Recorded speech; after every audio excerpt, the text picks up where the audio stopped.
don haka zan ba da wannan fa'idan zuwa ga kowa da kowa don kowa ma ya amfana.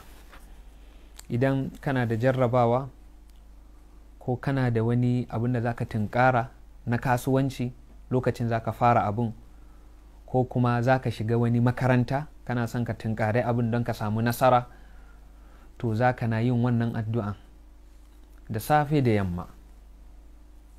Allahumma inni atabarra'u ilayka min hawli wa quwwati wa altaji'u ila hawlika wa quwwatik.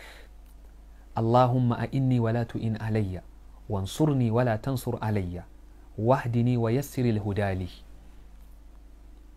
Za ka karanta sau uku da safe, sau uku da yamma. Idan za ka tunkari jarabawa ne, kafin ka shiga jarabawa ka karanta wannan addu'a. Allahumma inni atabarra'u ilayka min hawli wa quwwati wa altaji'u ila hawlika wa quwwatik. Allahumma a'inni wa la tu'in alayya wansurni wa la tansur alayya wahdini wa yassir hudali.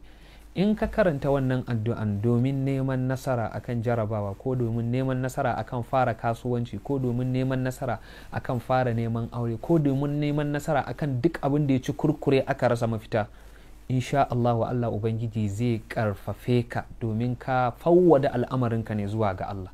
Ka ce Allahumma a'inni wala tu'in alayya wansurni wala tansur alayya. Abinda muka faɗa daidai